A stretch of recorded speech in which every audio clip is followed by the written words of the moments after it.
Hello friends, good morning. UPSC Infinity course prelims cum mains plus interview with daily mains answer writing practice and with lifetime validity. And this beautiful course 40,000 రూపీస్కే 8 ఇన్స్టాల్మెంట్స్లో కట్టుకునేలాగా offer చేస్తున్నాను. Inaugural offer లాగా month ఎండ్కి offer close అవుతుంది. So next month August 1 నుంచి it will become 50,000. Okay, మన ఫీజులు already చాలా లో ఉన్నాయి. లైఫ్ టైం వ్యాలిడిటీతో అందిస్తున్న ఏకైక కోర్సు మనదే ఆన్ ది వెబ్. అది కూడా మనం చాలా తక్కువ ఫీజులో ఆఫర్ చేయడం జరుగుతుంది. ఎవరెవరైతే ఆలోచిస్తున్నారో ఈ 8-9 రోజుల్లో డిసైడ్ అవ్వండి. ఆగస్టు 1 నుంచి 50,000 అయిపోతుంది. So I cannot change it further. మార్చలేను, నేను మళ్ళీ వెనక్కి తగ్గించలేను. అండ్ ఇంకా పెరిగే అవకాశం ఉంటుంది కానీ తగ్గే అవకాశం అయితే మరి ఉండదు. రైట్. సో ఏపీపీఎస్సి, టీఎస్పీఎస్సి వేయడానికి కూడా ఇందులో క్లబ్ చేశాను. సో గ్రూప్స్తో యూపీఎస్సీతో పాటు గ్రూప్స్ ప్రిపేర్ అయ్యే వాళ్ళకి కూడా సువర్ణ అవకాశం. గ్రూప్స్ కోసం గ్రూప్ సిలబస్ కోసం వేరే చోటికి వెళ్ళాల్సిన అవసరం లేదు. అది కూడా ఇందులోనే క్లబ్ చేయడం అనేది జరుగుతుంది. సిమిలర్ గా IBPS, SSC, CGL, CSAT add కూడా ఇందులోనే ఉంది. బ్యాంక్ ఎగ్జామ్స్ రాసేవాళ్ళు, సిజిఎల్ రాసేవాళ్ళు యూపీఎస్సీతో పాటు సిసాట్ రాస్తారు ఎట్లాగొని, అది కూడా ఇందులో క్లబ్ చేసేసాం. సో వేరేగా దానికి కోచింగ్ అవసరం లేదు. సో 40,000 ఫీజ్కి 8 ఇన్స్టాల్మెంట్స్లో ఆఫర్ చేస్తున్నాను. 50,000 అవుతుంది from 1st of August. Remember this and this is my contact number. ఏమైనా డౌట్స్ ఉంటే అడగండి. మన యూట్యూబ్ ఛానల్లో చాలా శాంపుల్ వీడియోస్ పెట్టాను, చూడండి.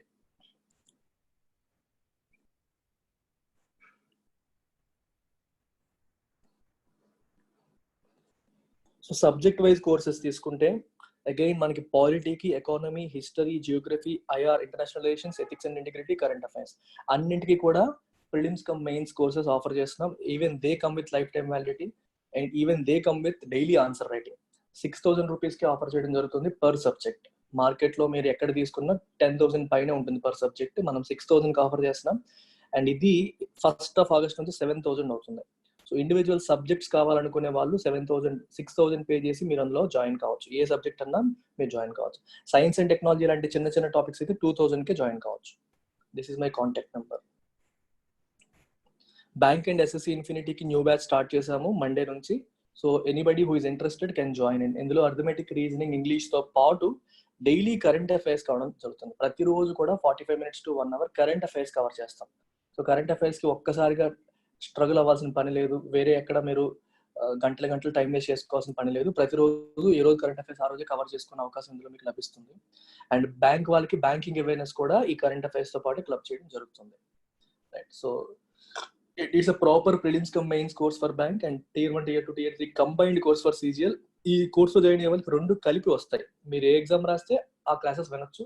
2 ప్యారల్ గా రాసే వాళ్ళు 2టికి కూడా మీకు యాక్సెస్ ఉంటుంది, రాయవచ్చు, వినొచ్చు. ప్రతి క్లాసు లైవ్ అండ్ రికార్డెడ్ 2 ఉంటాయి. లైవ్ మిస్ అయిన వాళ్ళు రికార్డెడ్ చూసుకోవచ్చు. 6,000 రూపీస్కి ఎంటైర్ కోర్స్ ఆఫర్ చేయడం జరుగుతుంది విత్ లైఫ్ టైం వ్యాలిడిటీ. ఇది మర్చిపోదు, మన ఇన్స్టిట్యూట్లో ప్రతి ఒక్క కోర్స్ కూడా లైఫ్ టైం వ్యాలిడిటీ కోర్సే. సో వీటిల్లో మనకి ఇండివిజువల్ కోర్సెస్ కూడా ఉన్నాయి. ఇంగ్లీష్కి సెపరేట్గా, క్వాంట్కి సెపరేట్గా, రీజనింగ్కి సెపరేట్గా, ప్యూర్ మ్యాథ్స్ సెపరేట్గా. ప్యూర్ మ్యాథ్స్ అండ్ క్వాంట్ కంబైన్డ్కి అయితే 3,000కి ఆఫర్ చేస్తున్నాను. Pure maths and quant together అయితే 3,000, ఇండివిజువల్కి అయితే 2,000 each. Reasoning, general awareness, current affairs plus banking awareness కలిపి 2,000. బ్యాంకింగ్ అవేర్నెస్ కూడా ఇందులో క్లబ్ చేస్తాను. 2,000 రూపీస్కి ఇది వస్తుంది. అన్ని కూడా life time validity courses. Infinity అంటేనే అది life time validity course. Classes ఎవరైనా లైవ్ విని డిసైడ్ అవ్వాలి అనుకుంటే మీరు ట్రయల్ క్లాసెస్ అటెండ్ కావచ్చు. ఈ నెంబర్కి మీరు వాట్సాప్ చేయండి. సో ఇంట్రెస్ట్ ఉన్న వాళ్ళు మాత్రమే వాట్సాప్ చేయండి. సరదాగా టైం పాస్కి అయితే మాత్రం వద్దు. చాలా మంది వస్తున్నారు, క్లాసెస్ వినట్లేదు అసలు. క్లాసెస్ లైవ్ వింటాను అనుకుంటే మాత్రమేనండి. యూట్యూబ్లో చూడాలంటే యూట్యూబ్లో ఆల్రెడీ ఉన్నాయి శాంపుల్ వీడియోస్. మళ్ళీ అదే వీడియో యూట్యూబ్లో పెట్టండి అని అడిగితే there is no point. Live వినాలనుకుంటే మీకు టైం ఉంటే, if you're serious about it, please do come. Otherwise మన యూట్యూబ్లో శాంపుల్ చూడండి, నచ్చితే యూ కెన్ డైరెక్ట్లీ జాయిన్. ఈ ఫార్మాట్లో మెసేజ్ పెట్టండి, వాట్సాప్ చేయండి. Let's look at the editorial today. It says on the loose. On the loose అంటే రెస్ట్రిక్షన్స్ లేకుండా ఫుల్ ఫ్రీడమ్తో నచ్చినట్టు చేయడం అనమాట. ఆ సెన్స్లో వస్తుంది. Without any restrictions. If someone is on the loose, he is moving or doing things in unrestricted manner. In West Bengal, the governor must not stray from his constitutional mandate. Constitutional mandate అంటే రాజ్యాంగం ఇచ్చిన అధికారం, authority మించి ప్రవర్తించకూడదు అని. Stray అంటే move away from, stray అంటే to move away from అని అర్థం అనమాట. కాన్స్టిట్యూషనల్ మ్యాండేట్ తనకి ఏదైతే ఇస్తుందో దానికి మించి ప్రవర్తించకూడదు, దానికి దాటి వెళ్ళకూడదు అని చెప్పి అంటున్నారు. వెస్ట్ బెంగాల్లో గవర్నర్ గురించి మాట్లాడదాం. West Bengal governor Jagdeep Dhankhar remains in the spot light and there is every reason to believe that he wants it that way. అతను ఎప్పుడు కూడా స్పాట్ లైట్ లో ఉంటాడు. స్పాట్ లైట్ లో అంటే మొత్తం మీడియా ఫోకస్ అంతా తన మీదే ఉండేటట్టుగా ఉంటాడు, అందరూ తనపైన దృష్టి పెట్టేలాగా ఉంటాడు. And there is every reason to believe that he wants it that way. చూస్తుంటే తనకు అలాగే కావాలని కోరుకుంటున్నట్టుగా ఉంది. దానికి చాలా రీజన్స్ ఉన్నాయి, మనం చూస్తున్నాం. తన బిహేవియర్ ఎప్పుడు కూడా అందరూ నా వైపు దృష్టి పెట్టుకునేలాగా ఉండాలి అన్నట్టుగా ఉంటుంది. And we have many reasons for that. We have many reasons to believe it that way. అది కావాలని అలా చేస్తున్నాడు అనడానికి చాలా కారణాలు ఉన్నాయి. On Monday, he met Home Minister Amit Shah with a litany of complaints against Mamata Banerjee government, apprising him of the alarming cliff edge governance situation in the state. Monday రోజు ఏం చేశారు ఆయన? He met Home Minister Amit Shah ని కలిశారు with a litany of complaints. Litany అంటే a series of unpleasant things.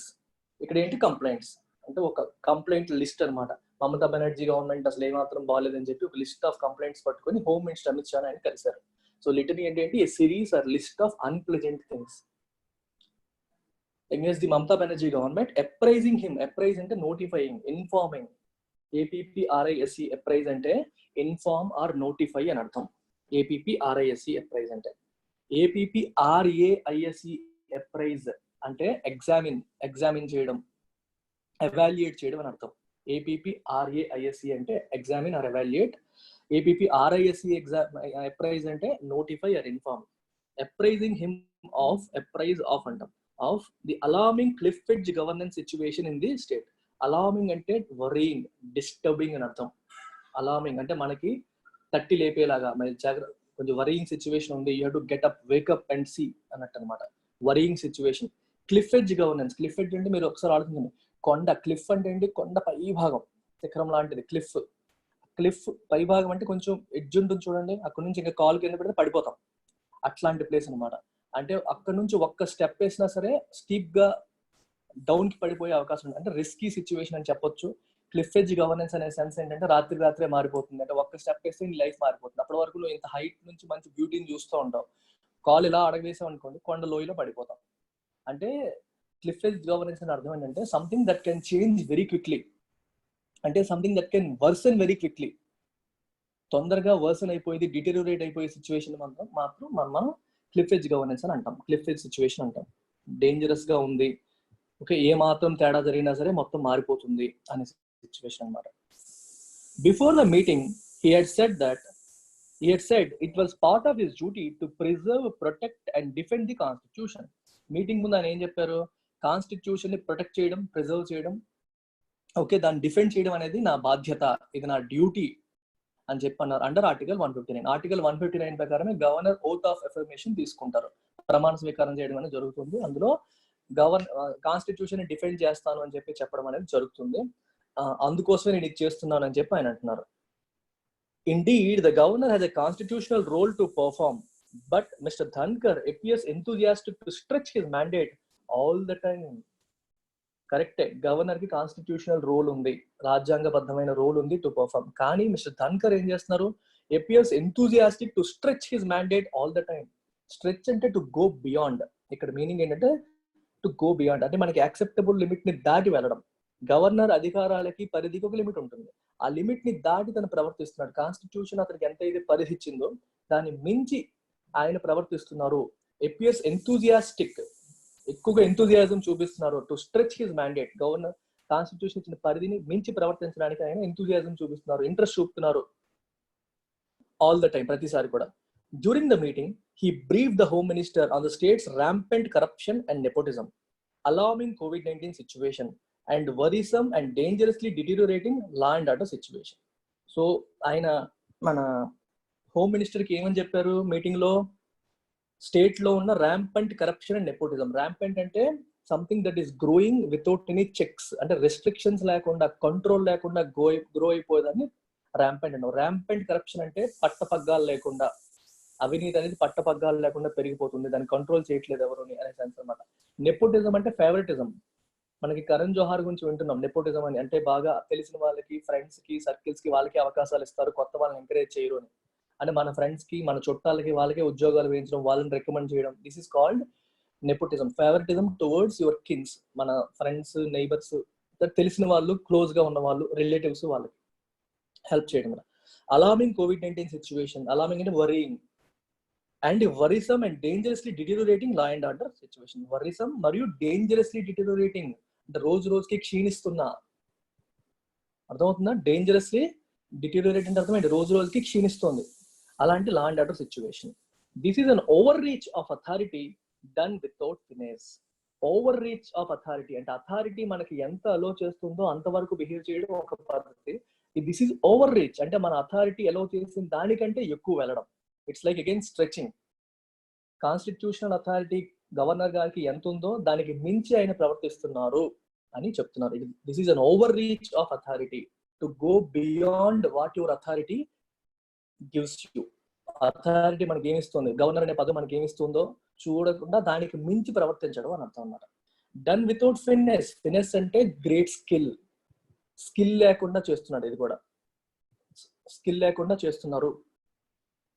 అర్థమవుతుందంటే ఎప్పటికప్పుడు బయటికి ఎక్కువగా మాట్లాడడం, ట్విట్టర్ లో కామెంట్స్ చేయడం, అంటే అదొక ప్రొఫెషనల్ గా లేదు, స్టైలిష్ గా లేదు, స్కిల్ఫుల్ గా లేదు అని అర్థం. చేస్తున్నారు, అది కూడా స్కిల్ఫుల్ గా లేదు అర్థం.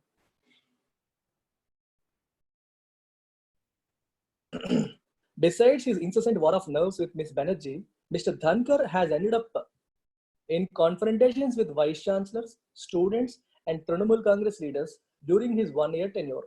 టెన్యూర్ అంటే తన పదవీ కాలం. ఈ 1 year పదవీ కాలంలో ఆయన ఏం చేశారు? బిసైడ్స్ అంటే in addition to his incessant war of nerves. Incessant అంటే వితౌట్ ఎనీ స్టాపేజ్, కంటిన్యూస్ అనమాట. ఇన్సెసెంట్ రెయిన్ అంటారు, ఉదయం నుంచి పడుతూనే ఉంది, రిలెంట్లెస్. ఇన్సెసెంట్ అంటే without any break, without any pause లేకుండా, బ్రేక్ లేకుండా కంటిన్యూస్ గా జరిగేది incessant. Incessant war of nerves. What is the meaning of war of nerves? War of nerves అంటే డైరెక్ట్ ఫైట్ కాదు, ఇది అంటే ఫిజికల్ ఫైట్ కాదు, మెంటల్ ఫైట్. అంటే మనకి strategy fight. Okay, so mental గా ఆవిడతో ఫైట్ చేస్తున్నాను. ఏ రకంగా? తను ఇబ్బంది పెట్టే కార్యక్రమం గవర్నర్ గా తిని చేయడం, సో గవర్నర్ ఇబ్బంది పెట్టే కార్యక్రమం తను చేయడం, ఒకరికొకరు సైకలాజికల్ గా వాళ్ళకున్న పవర్స్ ఉపయోగించి ఒకరితో ఒకరు చేస్తున్న ఫైట్, స్ట్రాటజిక్ గా చేస్తున్న ఫైట్, ఫిజికల్ కాదు. అలాంటి దాన్ని వార్ ఆఫ్ నర్వ్స్ అంటారు. Mr Dhankhar has ended up in confrontations. Confrontations అంటే గొడవల్లోకి వెళ్ళడం. ఎవరెవరితో? వైస్ ఛాన్సలర్స్ తో, స్టూడెంట్స్ తో, తృణమూల్ కాంగ్రెస్ లీడర్స్ తో కూడా ఆయన గొడవల్లోకి వెళ్ళారు ఈ 1 year కాలంలో. అంటే ముఖ్యమంత్రితోనే కాదు, అందరితోనే ఆయన గొడవలు పెట్టుకుంటున్నాడు అని అర్థం. He has also shown a proclivity. Proclivity అంటే tendency, inclination to be unrestrained in media interactions including his frequent Twitter posts. Media interactions లో కూడా కంట్రోల్ లేకుండా అన్రిస్ట్రైన్డ్ అంటే ఏదనిపిస్తుంది మాట్లాడుతున్నాడు ఆయన. అర్థమవుతుంది? ప్రొక్లివిటీ అంటే టెండెన్సీ ఆర్ ఇంక్లినేషన్, అలా ఉండడానికి ఆయన ఇష్టం చూపుతున్నాడు. ఓకే, పర్టికులర్, ఇప్పుడు for example he has an inclination towards అలా అర్థం చేసుకుని he has shown inclination to be unrestrained in the media interactions. అంటే మీడియా ఇంటరాక్షన్స్ లో ముందు వెనక ఆలోచించుకోకుండా. ట్రంప్ చూడండి, ట్రంప్ ఎలా మాట్లాడతారు? ఆలోచించుకోరు ఆయన. ఇలా అంటే ఏమవుతుందా అనే భావన ఆయనకు ఉండదు, ఏదనిపిస్తుంది మాట్లాడుతూ ఉంటారు. He has that inclination to speak his mind. Whatever is there in his mind he speaks. నేను అమెరికా అధ్యక్షుడిని, నేను ఏదన్నా మాట్లాడితే ఏదైనా జరుగుతుంది అనే ఆలోచన ఆయనకు ఉండదు. సో ప్రతిదీ కూడా ఆయన మనసులో ఏదనుకుంటాడో చెప్పేస్తాడు. లోపల ఒకటి బయట ఒకటి ట్రంప్ మెయింటైన్ చేయాలి. Unrestrained media interactions. సో ఆ ఇంక్లినేషన్ ట్రంప్ ఉంది. సిమిలర్ గా ఈయన కూడా they shown that inclination to be unrestrained, control లేకుండా మాట్లాడడం అనేది చూపిస్తున్నారు. ప్రొక్లివిటీ అంటే అర్థం inclination or tendency. Including his frequent Twitter లో కూడా అలా పోస్ట్ పెడుతూనే ఉంటారు ఆయన. He must remember that he is not an opposition politician in West Bengal. అతను అపోజిషన్ పొలిటీషియన్ కాదు అనే విషయం ఆయన గుర్తుపెట్టుకోవాలి. ఆయన ఒక గవర్నర్ షుడ్ బి న్యూట్రల్. ఆయన ఒక అపోజిషన్ పొలిటీషియన్ లాగా బిహేవ్ చేస్తున్నారు, ప్రభుత్వానికి వ్యతిరేకంగా అదే పనిగా మాట్లాడుతున్నారు, ఆయన ఒక గవర్నర్ లాగా బిహేవ్ చేయట్లేదు అనేది ఇక్కడ comment.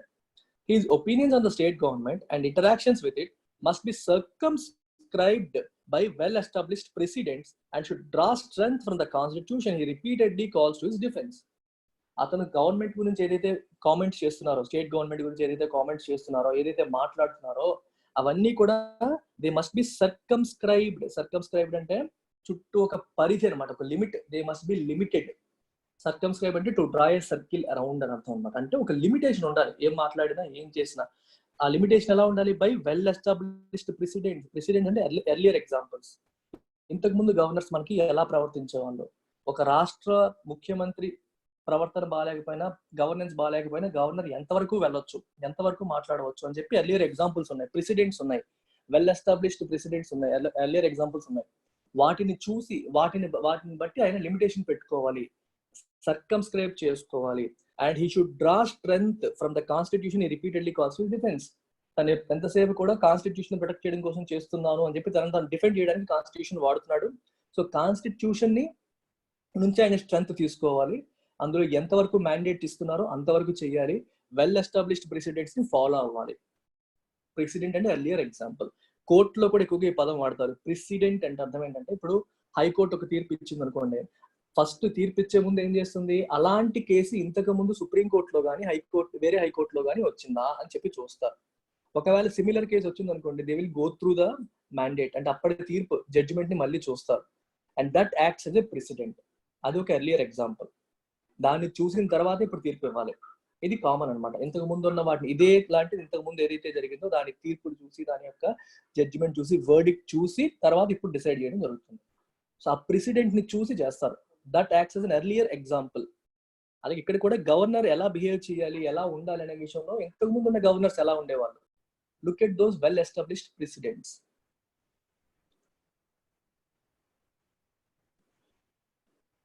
No doubt there are concerns regarding governance in the state. Okay, ఆయన అన్నారని కాదు కానీ నిజంగానే there are concerns. కన్సర్న్స్ అనేవి ఉన్నాయి, లేకపోవడం అయితే లేదు. Right, regarding governance in the state, governance విషయంలో కన్సర్న్స్ అనేవి స్టేట్ లో ఉన్నాయి.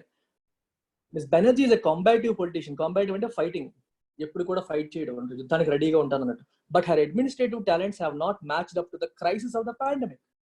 ఇప్పుడు కరోనా వైరస్ పాండమిక్ యొక్క క్రైసిస్ ని ఆవిడ స్కిల్స్ అనేవి మ్యాచ్ చేయలేకపోయాయి, అంటే సరిగ్గా హ్యాండిల్ చేయలేకపోయింది. West Bengal has been slow in its responses. చాలా స్లోగా ఉంది పాండమిక్ రెస్పాండ్ అవ్వడంలో. Political violence, gruesome crimes and allegations of police partisanship required the chief minister's personal attention.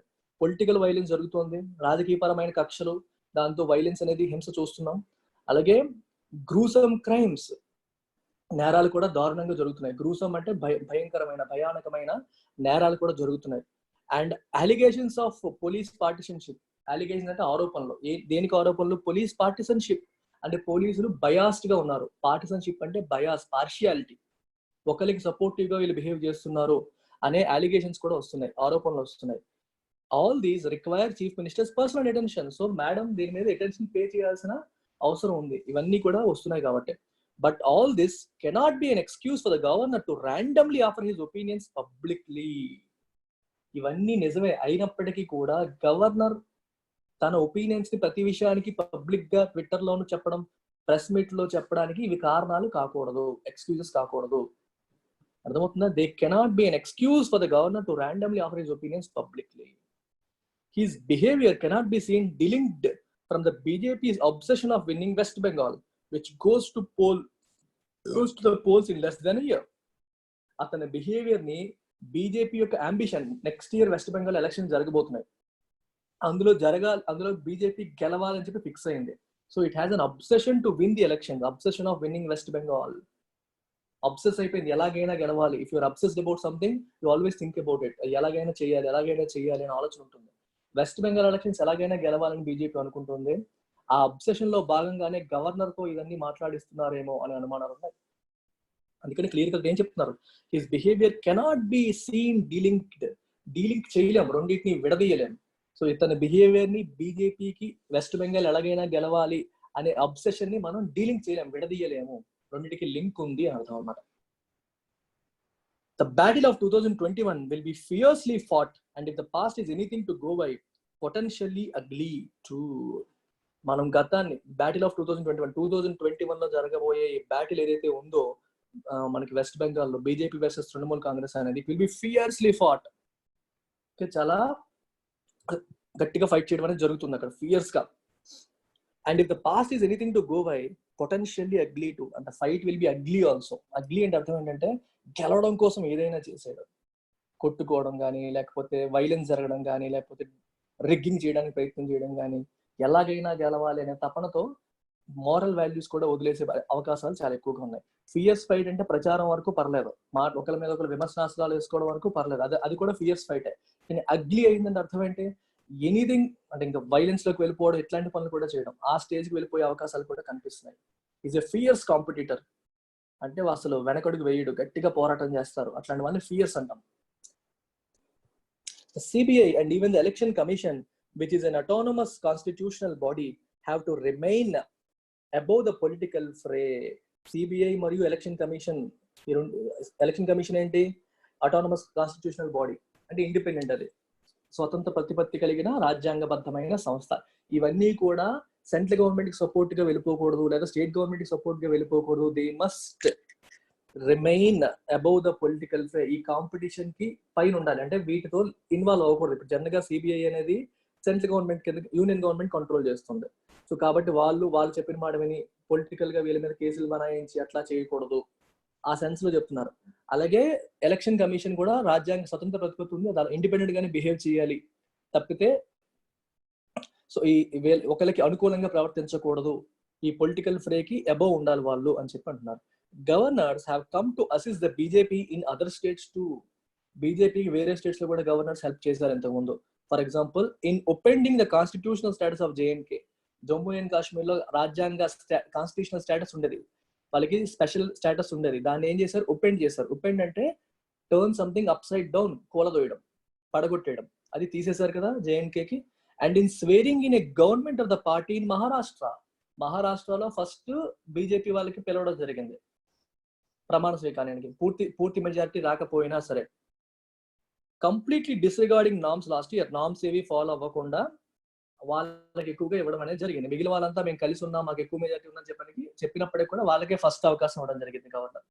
For instance అంటే, for example, it is possible that Mr Dhankhar is trying to be more loyal than the king, but the pattern of interference by the centre in the affairs of states raises other legitimate concerns. చూడండి, it is possible that Mr Dhankhar is trying to be more loyal than the king. ఇది చాలా important. Be more loyal than the king అంటే అర్థం ఏంటంటే, చాలా మంది చూడండి, లాయల్టీని prove చేయడానికి నేను సెంట్రల్ గవర్నమెంట్ కి లాయల్ గా ఉన్నాను, రాజకీయాల్లో చూస్తుంటాం. ఒక రాజకీయ నాయకుడు ఉంటాడు, అతని మెప్పు పొందడానికి, ఫర్ ఎగ్జాంపుల్ ఒక మినిస్టర్ ఉన్నారు, మినిస్టర్ మెప్పు పొందడానికి, మినిస్టర్ కంటే కొంచెం పదవుల్లో చిన్నవాళ్ళని కార్పొరేటర్స్ కానీ, లేకపోతే అక్కడ మేయర్స్ అని కాదు కానీ, వీళ్ళంతా కూడా అతను మెప్పు పొందితే తర్వాత ఎమ్మెల్యే టికెట్ వస్తుంది అనేది ఆస్తి ఏం చేస్తారు? They will try to be more loyal than the king. అంటే ఒక సైకోఫాన్స్ అనమాట. లాయల్టీని ప్రూవ్ చేయడం కోసం హడావిడి చేస్తూ ఉంటారు. సార్ మీకోసం నేను ఇచ్చేస్తాను, మీకోసం అది చేస్తాను, ఇది చేస్తాను, ఏదో ఒకటి చేయడం, trying to do too many things to show that you are loyal to him. ఇక్కడ సిమిలర్ గా గవర్నర్ కూడా సెంట్రల్ గవర్నమెంట్ దగ్గర మార్కులు కొట్టేయడానికి, అంటే వాళ్ళ దగ్గర మంచి పేరు తెచ్చుకోవడం కోసం, he is trying to be more loyal than the king. ఇది ఒక idiomatic expression. If someone is trying to be more loyal than the king, he does too many things unnecessarily. తనకు అవసరం లేనివి కూడా, తన కన్సర్న్ కానివి కూడా చేసేసి నేను చేస్తున్నాను అని ప్రూవ్ చేసుకునే ప్రయత్నం చేస్తూ ఉంటారు. అందుకే పొలిటికల్ సైకోఫాన్సీలో భాగంగా దీన్ని వాడుతుంటారు ఈ పదాన్ని. సైకోఫాన్సీ అంటే, సైకోఫాన్సీ బూట్ లికింగ్ అంటాం. బూట్ లికింగ్ అంటే మన పైవాడికి మనం సోప్ వేయడం అనమాట. సో అట్లాంటి పనులు. సో మనకి కొంచెం బెనిఫిట్స్ కావాలని చెప్పి ఇట్లాంటి పనులు చేస్తూ ఉంటారు. ఆ సెన్స్ లో నెగిటివ్ సెన్స్ లో వాడుతున్న పదం. Probably is trying to be more loyal than the king, but the pattern of interference.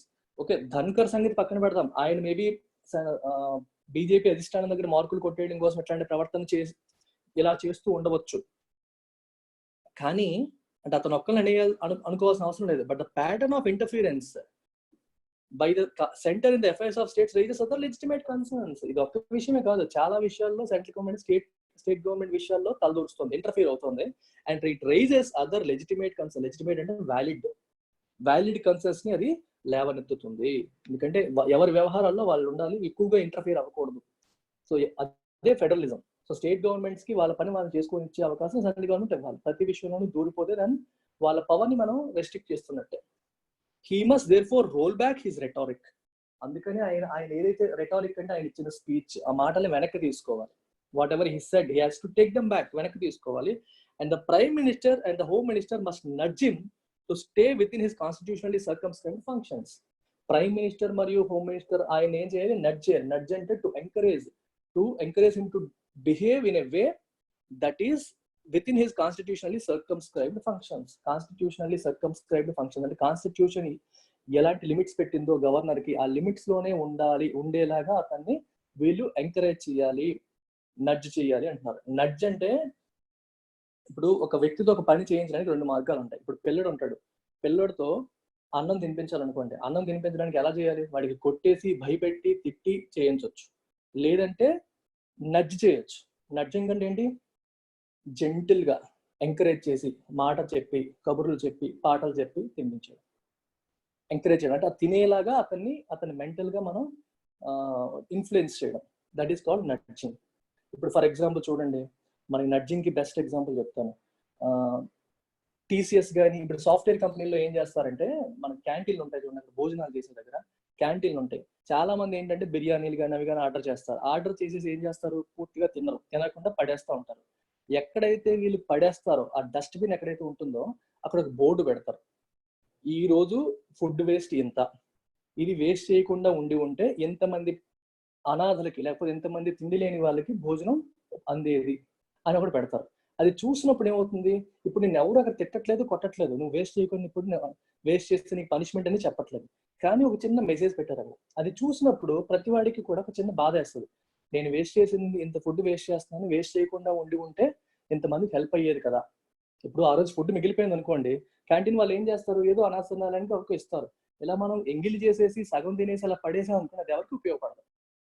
So మనల్ని అలా ఎవరికి వాళ్ళంతా వాళ్ళు వేస్ట్ చేయకుండా ఉండేలా చేయడం కోసం ఎట్లాంటి మెసేజెస్ పెడతారు. ఆ మెసేజ్ ఏం చేస్తుంది? It will nudge you, it gently encourages you to not waste food. అర్థమవుతుందా? బెస్ట్ ఎగ్జాంపుల్ మీకు ఎగ్జాంపుల్ ద్వారా చెప్తే అర్థమవుతుందని చెప్పాను. This is how you need to understand the word nudge. Nudge అంటే జెంటిల్ అండ్ ఎంకరేజ్ అనగానే ఎంకరేజ్ చేసేయడం అని కాదు ఇక్కడ సెన్స్. అది మనతో ఒక పర్టికులర్ వేలో బిహేవ్ చేయించేలాగా చేయడం. అది బలవంతంగా, ఫోర్స్ఫుల్ గా కాకుండా ఇన్ దిస్ జెంటిల్ వే. ఈ ఎగ్జాంపుల్ గుర్తుపెట్టుకోండి, మీకు క్లియర్ గా ఉంటుంది నడ్జింగ్ అంటే అర్థం. నడ్జ్ థియరీ అనేది ఎకనామీలో చాలా ఇంపార్టెంట్ థియరీ. అంటే ప్రభుత్వాలు వాళ్ళ పాలసీస్ ని ప్రజల చేత అమలుపై, అంటే ప్రజలు ఒక పర్టికులర్ బిహేవియర్ ఫాలో అవ్వాలని ప్రభుత్వాలు కోరుకుంటే ఒకటి బలవంతంగా చేయించవచ్చు, మీరు చేయకపోతే పనిష్మెంట్స్ విధిస్తాము అని. రెండోది నడ్జ్ థియరీ, అంటే బలవంతంగా కాదు, అది చేయడం వల్ల ఎంత మంది జరుగుతుందని ఇండైరెక్ట్ గా వాళ్ళకి తెలిసేలాగా చేయడం. బలవంతంగా చేస్తే ఈగో ప్రాబ్లమ్స్ వస్తాయి. ప్రభుత్వం నా మెడ ఉంచి చేయిస్తుంది అని చాలా మంది చేయడానికి ఇష్టపడి రివర్స్ అవుతారు. అలా కాకుండా వాళ్ళని ఎంకరేజ్ చేయడం, వాళ్ళని ఇలా చేయడం వల్ల ఎంతమంది జరుగుతుంది, ఇలా చేయకపోవడం వల్ల ఎలాంటి నష్టం జరుగుతుంది అన్నట్టుగా వాళ్ళని ఎంకరేజ్ చేసి వాళ్ళ ద్వారా చేయించడాన్ని మనం నడ్జింగ్ అంటాం. ఓకే, చాలా వరకు ప్రభుత్వాలు, వరల్డ్ వైడ్ గవర్నమెంట్స్ అన్ని కూడా ఈ నడ్జ్ థియరీని ఫాలో అవుతున్నాయి ఇప్పుడు for implementing their government policies. Guys, మీకు హిందూ పేపర్ నా ఎడిటోరియల్ అనాలిసిస్ మీకు నచ్చుతున్నట్టయితే, if you think you are improving and you have other opportunity, 1 more hour every day, రాత్రి 7 నుంచి 8 వరకు నా క్లాస్ లైవ్ వినొచ్చు మీరు. ఇందులో ఇంకొక ఎడిటోరియల్ అనాలిసిస్ చేస్తాను, ఇట్ విల్ బి లైవ్. మీరు క్వశ్చన్స్ అడగవచ్చు, డౌట్స్ ఏమైనా ఉంటే అడగవచ్చు.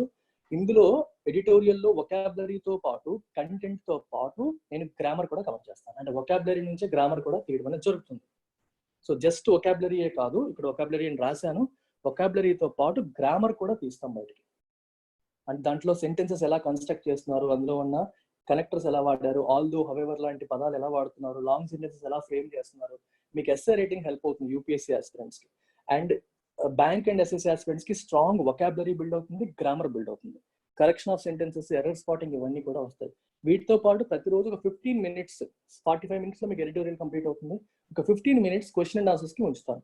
ఎనీ డౌట్ మీరు అడగొచ్చు, లైవ్ లో ఆన్సర్ చేస్తాను. గ్రామర్ కి సంబంధించి బేసిక్స్ నుండి అడ్వాన్స్ వరకు అన్ని వీడియోస్ నేను చేస్తున్నాను ఆల్రెడీ. ఆ వీడియోస్ ఇస్తాను, లింక్ ఇస్తాను, యూ వాచ్ ఇట్. అందులో డౌట్స్ ఏమైతే ఉంటాయో నేను లైవ్ లో ఆన్సర్ చేస్తాను. Let's spend more time on vocabulary and grammar from the editorial. And regular grammar, basic tenses ఇవన్నీ కూడా ఆల్రెడీ చేసి ఉన్నాను, అవన్నీ ఇస్తాను మీకు. So watch them. దాంట్లో ఏ డౌట్ ఉన్నా నేను క్లారిఫై చేస్తాను. జనరల్గా నా క్లాసెస్ ఒకసారి వింటే డౌట్స్ కూడా రావు, అలాగే ఉంటాయి, అంత నీట్ గా చెప్తాను కాబట్టి. Still if you have doubts I will answer in the 15 minutes. అలా వారానికి, ఇది మారింది, నేను ఇది మార్చడం మర్చిపోయాను. సో వారానికి 3 మాక్ టెస్ట్లు ఉంటాయి ఇంగ్లీష్కి. ప్రతి week 3 mock test, Sunday, Tuesday and Thursday 3 mock test ఉంటాయి. సండే జరిగిన మాక్ టెస్ట్ నేను మండే అనాలిసిస్ చేస్తాను. మిగిలిన రెండింటికి అనాలిసిస్ చేయడానికి టైం ఉండదు, ఒక్క మాక్ టెస్ట్ అనాలిసిస్ చేస్తాను. కానీ every alternate day mock test అనేవి జరుగుతాయి. ఇంగ్లీష్కి స్పెసిఫిక్ గా మాక్ టెస్ట్ అనేవి జరుగుతాయి. సో 2000 రూపీస్ ఫీజు దీనికి. ఈ నెంబర్కి కాల్ చేయొచ్చు, లేదా నా నెంబర్కి కాల్ చేయండి. Life time validity. ఇంగ్లీష్ ఎవరైతే సఫర్ అవుతున్నారో, irrespective of whether you're a UPSC aspirant, bank aspirant or SSC aspirant, it is going to help you out. Videos నచ్చితే మాత్రం, ఎడిటోరియల్ ఆన్సర్స్ మీకు నచ్చుతుంటే ప్లీజ్ హిట్ ఎ లైక్ చేయండి, share చేయండి మీ ఫ్రెండ్స్కి, subscribe చేసుకోండి. It will help you and many other students like you. Thank you very much.